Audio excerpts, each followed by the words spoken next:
All right, everyone, welcome back for another episode of Secrets from the Saddle, all things cycling podcast with your host, Sylvie here in Chelsea, Quebec. And I have an amazing athlete who is also sitting in Quebec, and her name is Marie-Claude Molnar. Molnar? Yes, Molnar. Molnar. Yes. And she is a Canadian para-athlete. And I thought this was amazing. We have had one other athlete, a para-athlete on here, and I think that she has a huge list of accolades and trophies to her name. So here's a little bio. I'm so excited to bring her out. As a young child, she dreamed of representing Canada on the international stage. And so it was, well, there's a book that she used to read. It was called Tenacity by Maurice Richard. And this book allowed her to recover from a serious accident that occurred in 2009. During a bike ride, a motorist driving at a high speed hit her, and she landed up with head injuries and several fractures. So we're going to be talking about that. She's going to talk about her experience, but that also led her to join the National Para Cycling Team in 2009, where she realized her dream of representing Canada on the international stage was going to be at this level. Even in 2019, she had the honor of being selected for the London Games, where she won bronze on the individual time trial. Now she is had, like I was saying, she's this year an IT time trial UCI world champion. Congratulations. She's won bronze at the Olympics. Yeah, she's world records, world champion, World Cup champion, 27-time national champion. Wow. Yes. Not just to mention a few: 15 times world champion podiums, 9-time World Cup victories, and awarded the Excellence of Female Athlete of the Year from the FQSC. So that's the Quebec Fédération Québec Sport Cycliste here in Quebec. Welcome, Marie-Claude, to the podcast. Thank you, Sylvie. Thank you for the amazing introduction. Well, I'm so excited to have you here because I find that, you know, and I'm gonna always jump into like how you got into cycling and your passion for cycling, but also the fact that because of an injury you sustained, or injuries, that it didn't stop you.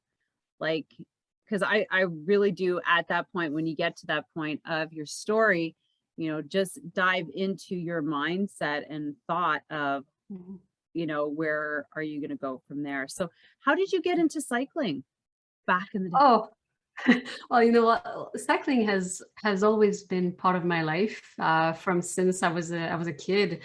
Like at a young age, every week I would go out on a bike ride with my parents. We would go and ride maybe 25-30 kilometers. And yeah, I just had fun, and cycling was just a fun activity to do, and was helping me getting to point A to point B, ride with my friends.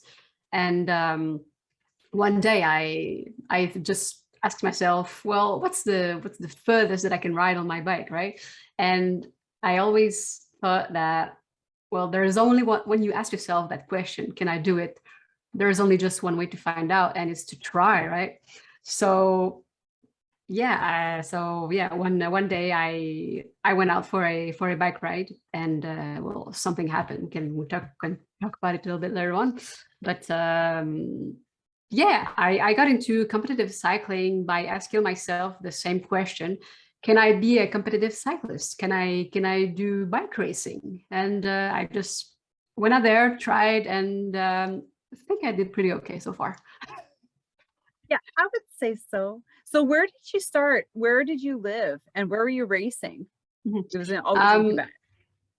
No, I'm not racing just in Quebec. I'm racing on the international level. Where you started? Where I did you start? Oh, my first race was the Défi Sportif, which is an annual race happening on the Gilles Villeneuve racing track on Oh, Ile yes, Notre Dame. yeah. So that was my first race in May 2009. Yeah, that was quite some time ago, like 12 years ago already. Oh gosh. Yeah, that was my first race, and from there the result was good, that I got invited to the international team for the World Championships that very same year. So did you race before your accident? Absolutely not. Oh, I had really? I had never been in a competitive sport. I've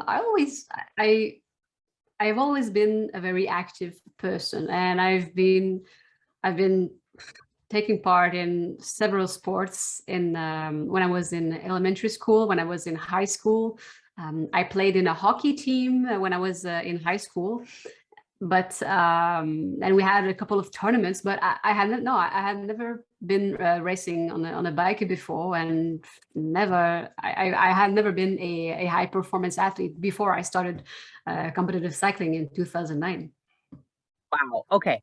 Okay. So now let's go back to, we don't have to rehash the accident, but I mean, you can explain to us your injuries that led you to think about becoming a para athlete, or like, how did you start Yeah. thinking about, like, can I get back on my bike again? Like, Mm-hmm. yeah, that whole thought process of from the accident to, like, Mm-hmm. you know, Yeah. getting back on the bike. Cause I often think, like, if I ever had an accident, like, I know that I could always get on my like cycle at some capacity, right? Mm-hmm. Yeah. So go back. Do Yeah. you mind? No, absolutely not. No, I'd love to hear it.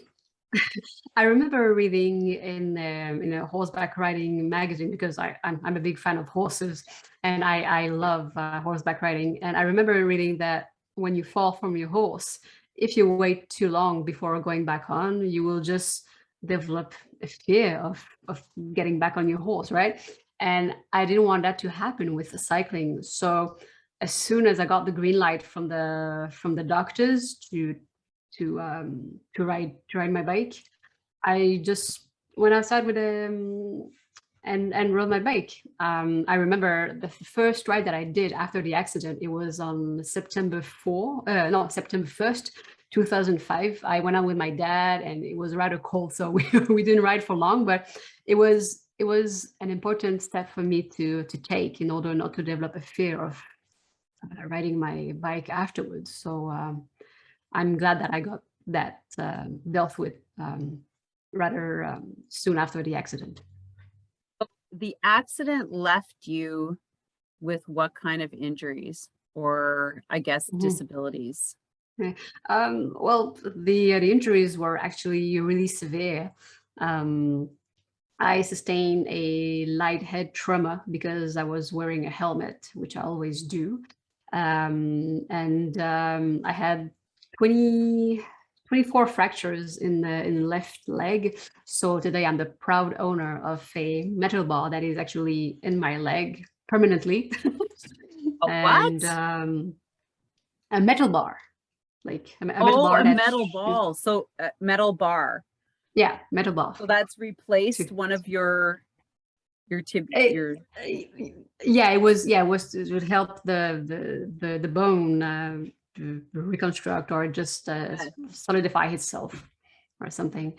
And also both my arms, I had what they called a partial amputation, because because of the impact. I crashed into the windshield. Actually, that's what I've been told.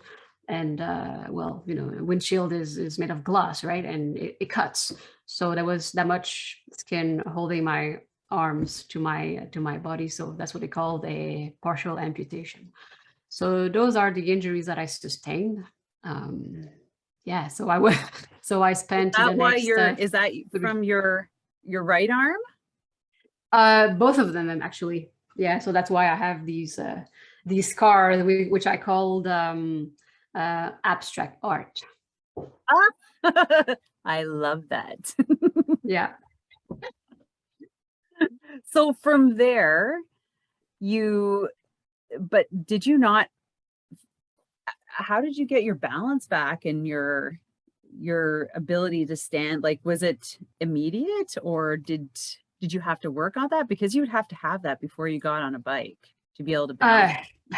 Yeah, well, yeah, well, it's been a work in progress for a few weeks after the accident, because, well, after the accident, I was 3 weeks in the hospital, like not moving at all.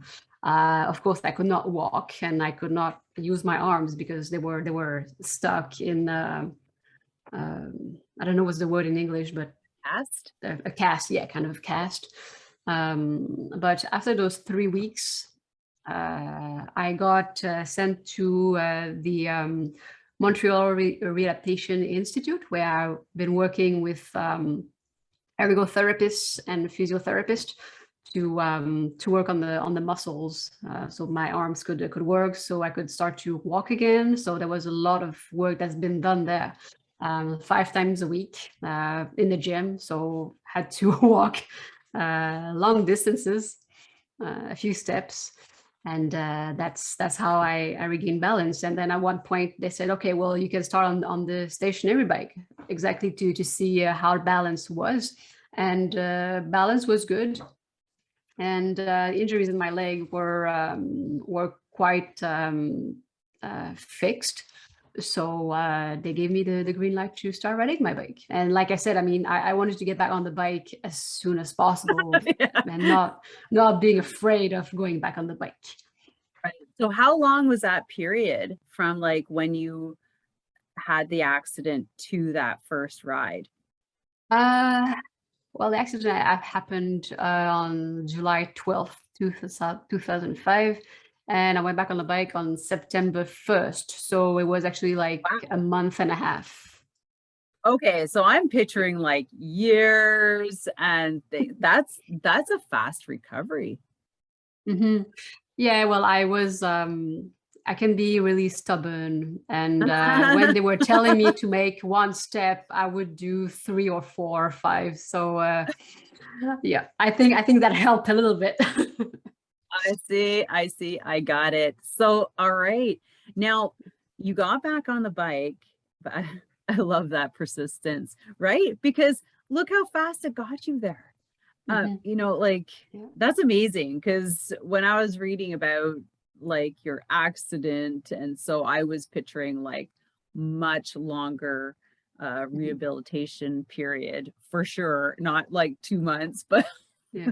but Yeah. wow, that's amazing. So now you got on the bike. How did you find yourself like you said, you started thinking about being competitive? Like, where did that start? Where did those thoughts start coming from, since you had never been competitive on the bike before? Well, there was a poster in the physiotherapy gym, and it was a poster of that competition called the Défi Sportif. And there was a guy on the poster, and he had one arm and he was still riding a bike.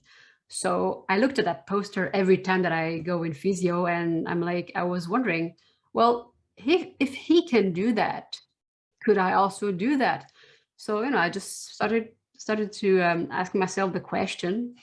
And well, eventually I would go out and try. I had a chat with Louis Barbeau from the Quebec Cycling Federation. How did you know him at that time?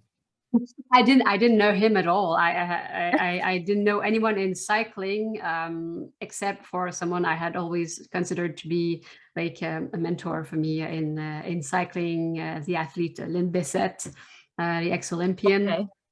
And I said I was it was funny. I was in Australia in 2008, and it was the Beijing Paralympic Games.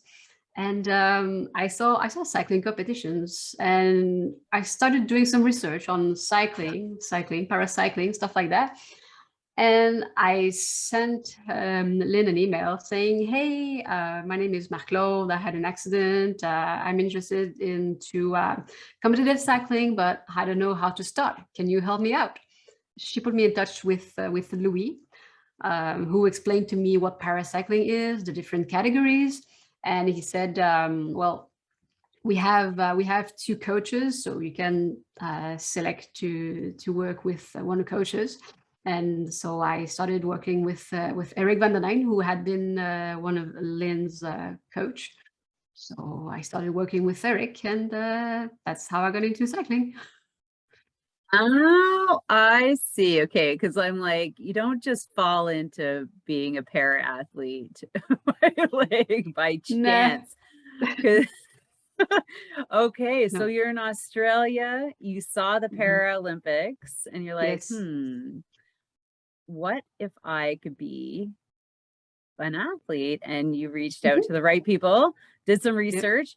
I love it. Okay, now, and that's where Louis, I guess, said you have to, because I know that Diffie is like kind of like a selection competition. So that's where you went in 2009. Okay. Yep. You had a year to train. Did you train? Yeah, I started training in November 2008. So it was a couple of months before the race. Yeah. Yes. Okay, so you're training for that race. You got some awesome results. And now take us from there. Like, and okay, what category of para athlete are you? Okay, I am a C4 paracyclist. Okay, break that down. C4 paracyclist. Yeah. What's the C? What's the C stand for? Okay, well, C stands for cycle, meaning that I'm using a bike that is not modified. So any bike from a bike store, it's what I ride. And 4, is that? Well, the C category is divided in 5 subcategories. So it goes from C1 to C5. The C1 athlete is the athlete who's a little bit more impacted by his or her handicap, whereas the C5 athlete could practically be an Olympic athlete. So I'm a C4. Oh, and it's because your leg and your arm that puts you in that category, or is it your head trauma? Or yeah, it's the entire thing. For a classification, there is a process to go through. So there is a first exam where they look at you, they make you do exercises, balance exercises, things like that. And then the second step is having a look at you on the race course. So they see how you ride, they see how your balance is, how you react, and stuff like that.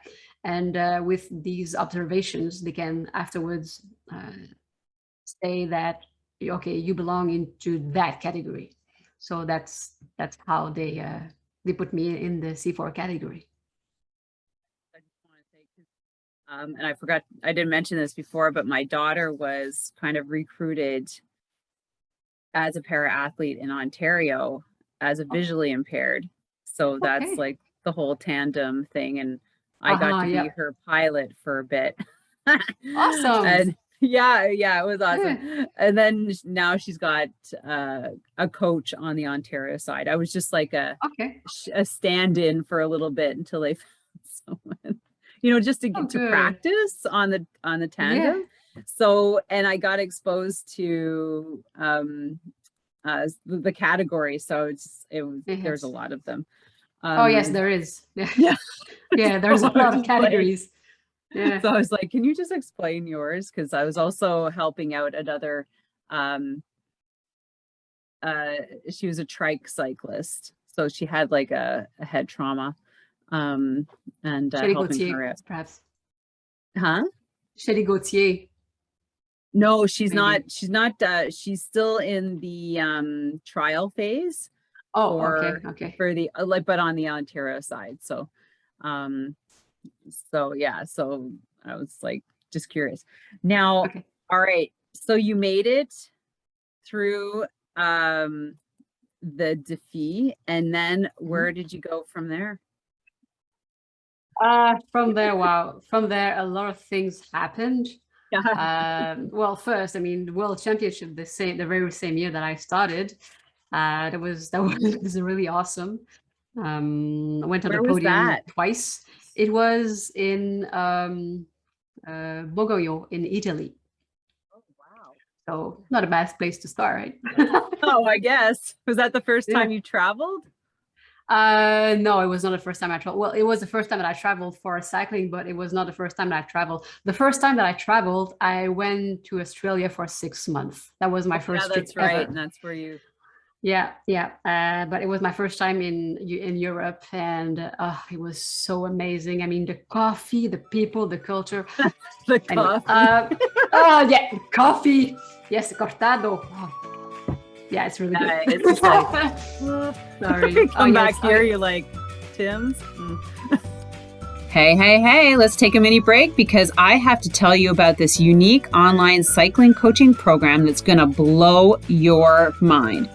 This is your fast and easy way to become a better and stronger cyclist by joining an online 16-week cycling training program geared towards improving cycling skills. My name is Sylvie, your podcast host and level 3 national cycling performance coach. I have been coaching this unique 16-week program every winter since 2006.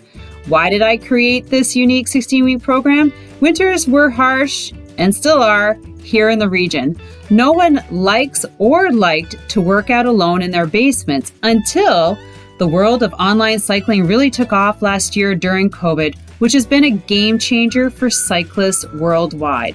So why would you sign up to a 16-week online road cycling training skills program when you could be riding inside? Well, here's the thing. There's this little known thing called the 4 key pedal strokes. Hardly anyone is talking about, but when you learn and use them, you will see a huge difference in your cycling performance, not to mention impressing your friends and yourself. First, why are you training on a trainer this winter anyways? What are your goals?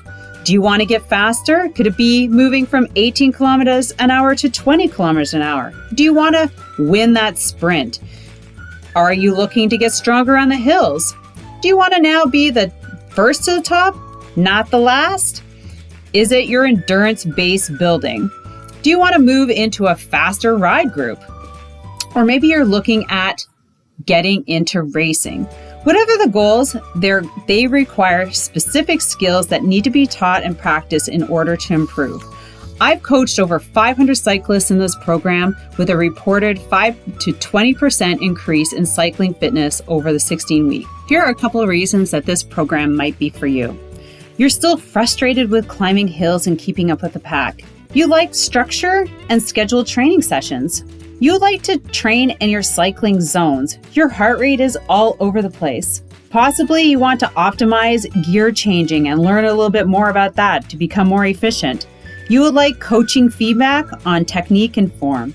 Joining a cycling skills program like the 16-week program can provide more benefits that will help drastically improve your cycling fitness through focused training in your heart rate zones, hill climbing, speed, endurance, while building up fitness through the 16 weeks of periodized winter and strength training program. Go to 16wkroadcycling.ca. That's 16wkroadcycling.ca for all the details and to join today. The program starts in December. Now, back to our episode. So, all right. So we're talking about the first world. Sorry. Now I have to remember what we're talking about. No. We're talking about coffee. Yeah, I better not start talking about coffee.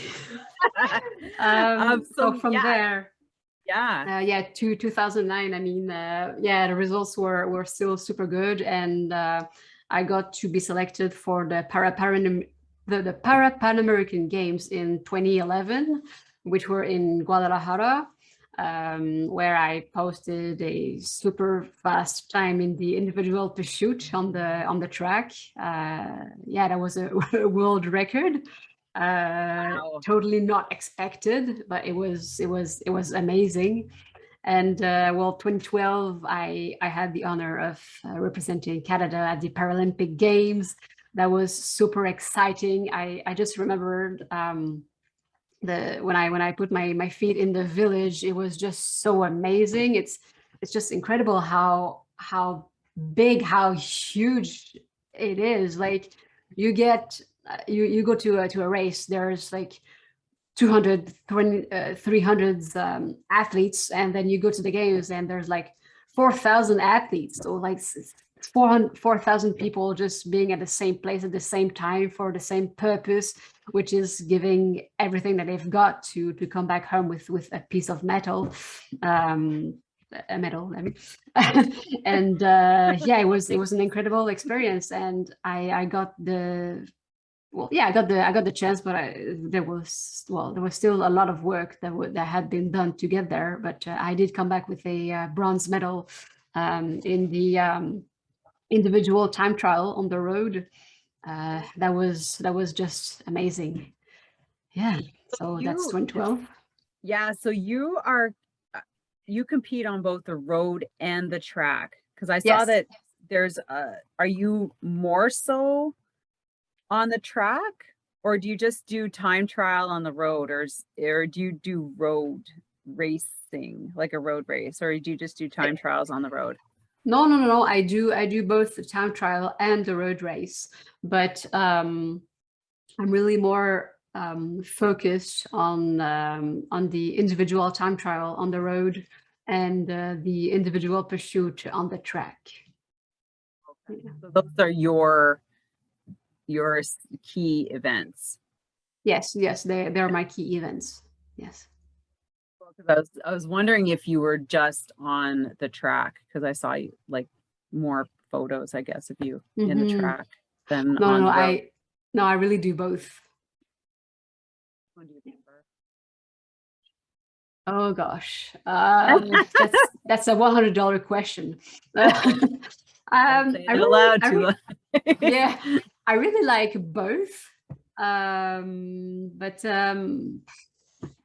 I can't say there's one that I like more than another. But I mean, both maybe the road time trial is the race that I like the most, because to me it's the most difficult race, as in, like, you're really by yourself, right? You don't have any other cyclist to protect you from the wind.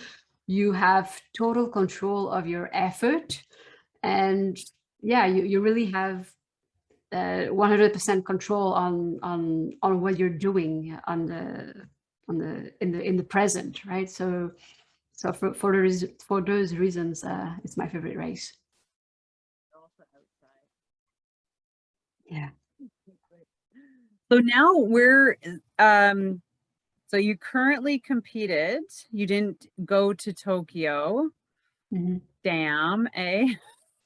Are you training for the next Olympics? Because that's like in 3 years. Yeah, it's not too far.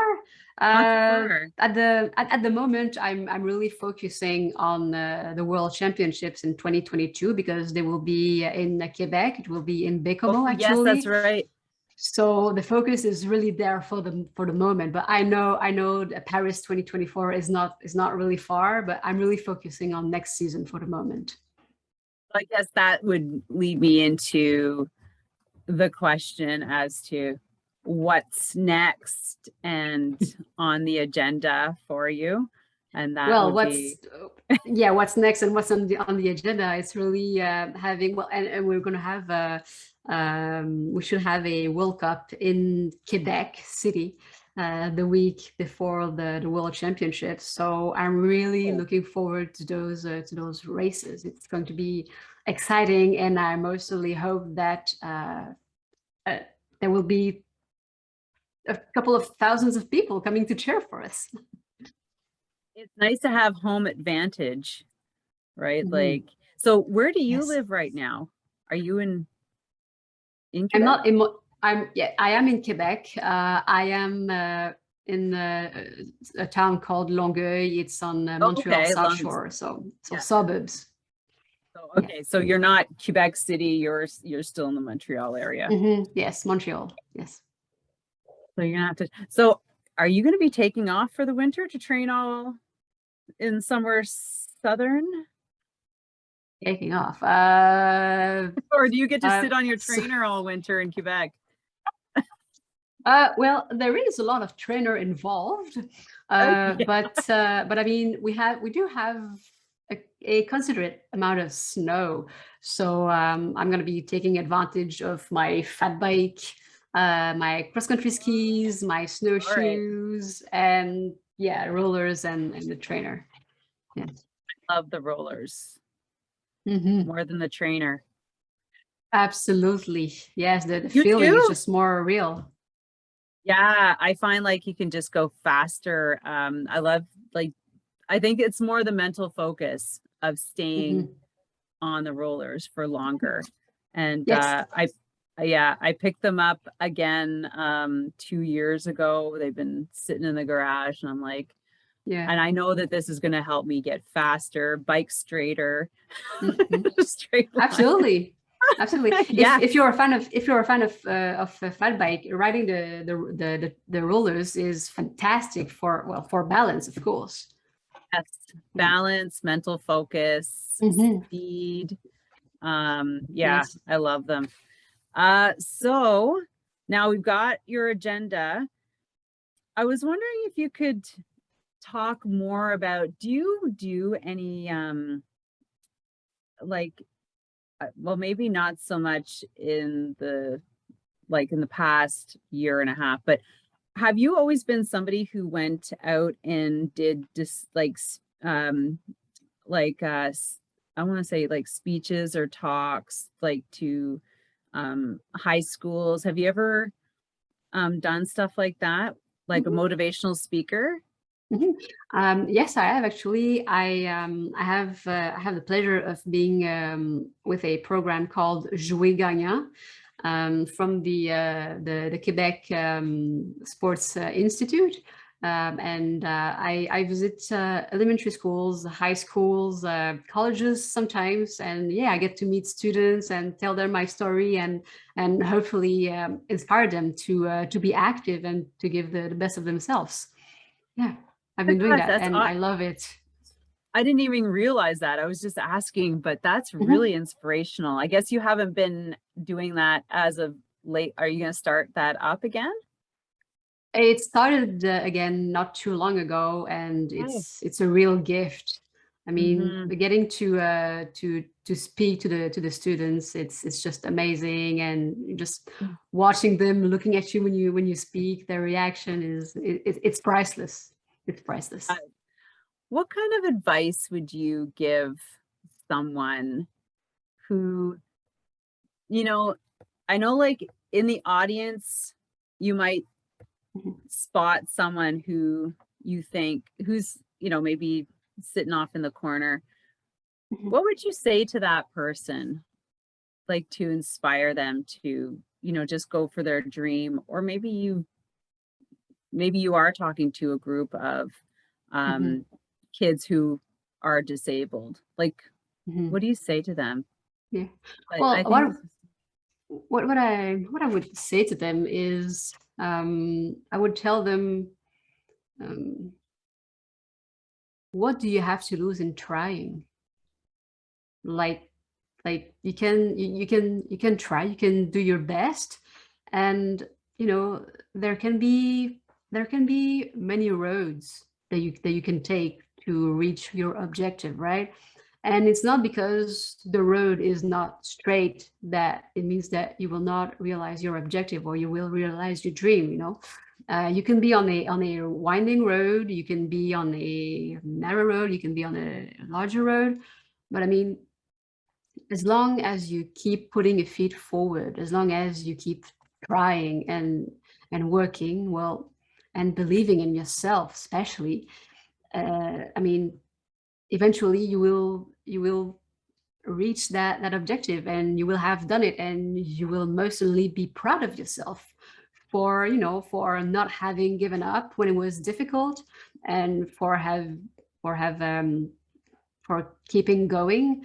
Because I mean, along the way, when you've got a challenge facing you, of course you have two choices. You can either stay there and not do anything, or you just roll up your sleeves and you continue. You find a solution, and yeah, in the end, you're just proud of what you've just realized, and that's something that's making you better as a human being, and it's certainly making you stronger as a person as well.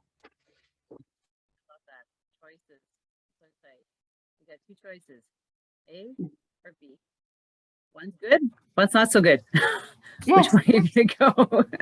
Go exactly. forward, or you could go backwards. But oh Yeah. wow, I love that you're doing that. Like it was just out of, like, I didn't read that anywhere, but that's exciting that you're doing that. Now, is that part of your, now I know as athletes, have you set yourself up to have, like, is that part of like a business that you're working towards, or you work specifically with this company, or? For conferences, I work with that program, but if for instance a company would be interested in having me to be a keynote speaker in their event or something, yeah, for sure, I would be interested. I'm always curious, and this might be personal. I always ask questions, but because you are a full-time athlete, a full-time pro Yes. athlete, where's the money come from? I'm sorry, I just have to ask, like, does some come from Canada, like as an athlete, like as a small salary, and you draw another one? If you don't have to answer this, like this is like pure curiosity from my, and maybe others, but as a pro athlete, like in your like in your shoes, Yeah. how do you make all that travel? I know that Canada, like, as, or maybe it's Quebec that funds you, that certain things are covered. Do you mind talking about that? No, absolutely not.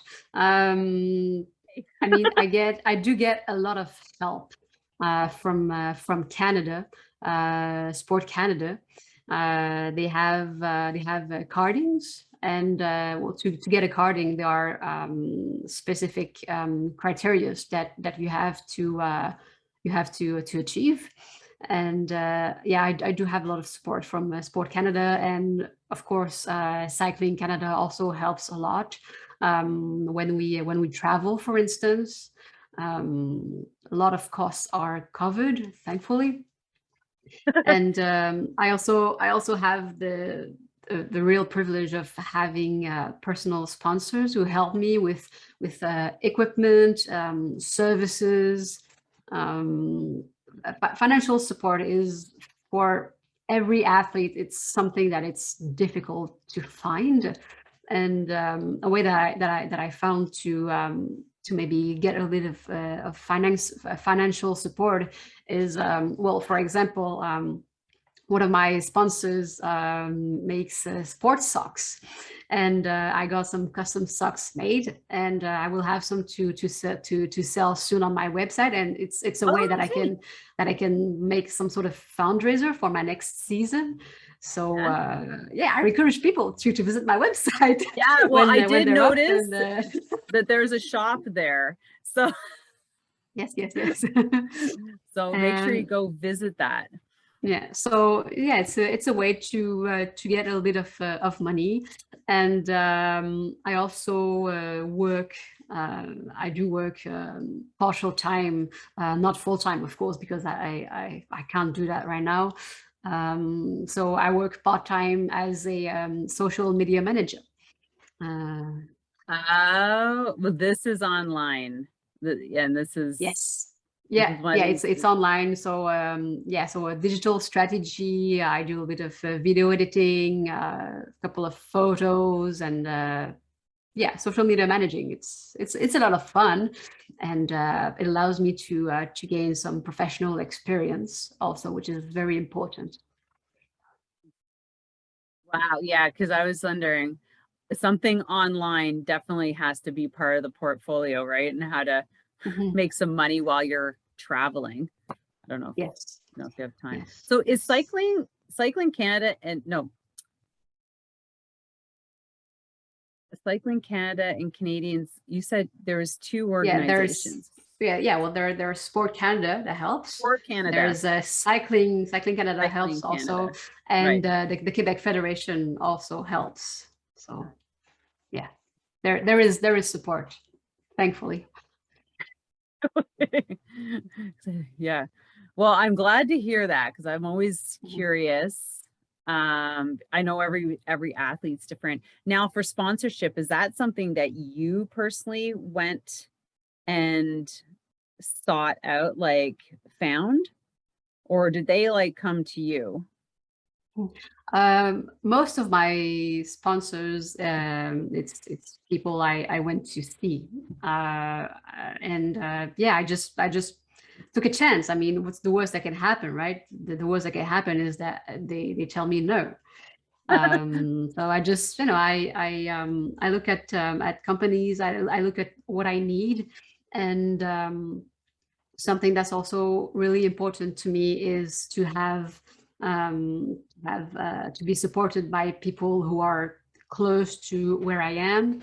I try as much as possible to buy local, and so I apply the same principle to my sponsors as much as possible. It's not always possible, but yes, as much as I can, I try to make that effort. So it has a little bit more meaning, to be supported by someone in your close community.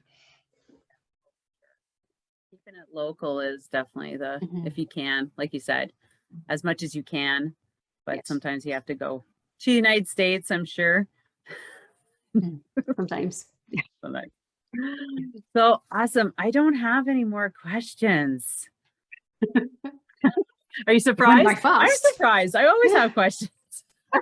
But I'm so excited. Like I'm really happy that we were able to make this happen. Mhm. Do you have any lasting words of wisdom for us before we call it a day? Oh, a word of wisdom. I From mean, Marie-Claude. yes, yes. I mean, if you're wondering if you can do something, just try. Nothing bad can happen. Just try and keep having faith in yourself. Keep believing in yourself. Be resilient, and just don't give up. And never stop being a seeker and take action. Ooh, I love that. Never say no, never take no as an answer, I would say. There's always a way around it. Yes, yes, there is always a way. But There's yeah, always a that's way. You just ask my yeah. dad when I was a kid. Never took no. This way, that way, this way, that way. Like, Oh, yep. that's right. That's good. Yeah. Well, I want to thank you so much. So grateful to have you on as a guest, and thanks to all of our listeners for tuning Yes. in to today's episode. Don't forget to follow both of us on social media. Um, where are you, Marie-Claude? Where I'm Oh, you have where, Instagram. Sorry, I was looking at the wrong yes, spot. yes. Yes, we're Oh, both on I'm Instagram. yeah, I'm on Uh, Instagram, I'm on Facebook, I'm on Twitter, I'm on LinkedIn. Same Yeah, with me. Just I'm on Google a our web. names, you'll find us. Yes, yes, actually, yeah. So thanks everybody so much. Have an amazing day. And don't forget to subscribe wherever you listen so you don't miss another episode. Thank you very much. Take care. Thanks, good to see you.